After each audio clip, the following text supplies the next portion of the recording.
നമസ്കാരം. ഇന്ന് ലോക റേഡിയോ ദിനം. Radio A century of informing, entertaining and educating. ഇതാണ് ഇത്തവണത്തെ തീം. അറിയിപ്പിൻ്റെ, ആഘോഷത്തിൻ്റെ, അറിവിൻ്റെ ഒരു നൂറ്റാണ്ട്. മാറുന്ന കാലത്ത് റേഡിയോയുടെ പ്രസക്തി ഏറുകയാണ്.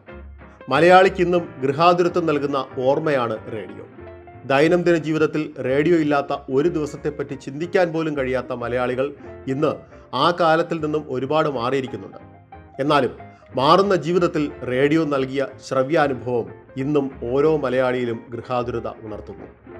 നാടകം, പാട്ട്, സിനിമാ വിശേഷങ്ങൾ, വാർത്തകൾ, അങ്ങനെ വ്യത്യസ്ത ഭാവത്തിലും താളത്തിലുമായി ശ്രോതാക്കളുടെ അകത്തളങ്ങളിൽ പടർന്നു പിടിച്ച ശ്രവ്യാനുഭവം ഒരു തലമുറയ്ക്ക് അറിവും വിനോദവും ഒരുപോലെ നൽകി പകലും രാത്രിയും കടന്നുപോയ ഘടികാരതുല്യമായ സംവേദനം.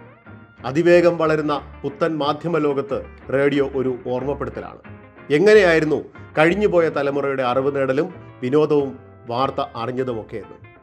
1946 ഫെബ്രുവരി 13 ഐക്യരാഷ്ട്രസഭ റേഡിയോ പ്രക്ഷേപണം ആരംഭിച്ചത്. ഇതിന്റെ ആദരസൂചകമായാണ് റേഡിയോ ദിനം ആചരിക്കുന്നത്. ചായക്കടകളിലും ബസ് സ്റ്റോപ്പിലും വാർത്താപ്പെട്ടിക്ക് മുന്നിലിരുന്ന് നടത്തിയ അന്തിച്ചർച്ചകൾ ഏതൊരു മലയാളിയുടെയും മനസ്സിൽ ഇന്നും മായാതെ കിടക്കുന്നു. ചീറിപ്പായുന്ന കാലത്തിനൊപ്പം സഞ്ചരിക്കാനുള്ള ഊർജം ഇന്നും റേഡിയോയ്ക്കുണ്ട്. പുത്തൻ കാലത്ത് ആധുനിക സാങ്കേതിക വിദ്യകളുമായി FM റേഡിയോയും ഓൺലൈൻ റേഡിയോയും വിഷ്വൽ റേഡിയോയും ഒക്കെയായി റേഡിയോ മാറ്റത്തിൻ്റെ പാതയിലാണ്. റേഡിയോയുടെ രൂപവും ഭാവവും മാറി. എങ്കിലും റേഡിയോ നമ്മുടെ കൂടെ തന്നെയുണ്ട്, നമ്മളിൽ ഒരാളായി. പ്രവാസി ഭാരതിയുടെ എല്ലാ പ്രിയപ്പെട്ട ശ്രോതാക്കൾക്കും പ്രേക്ഷകർക്കും റേഡിയോ ദിനാശംസകൾ.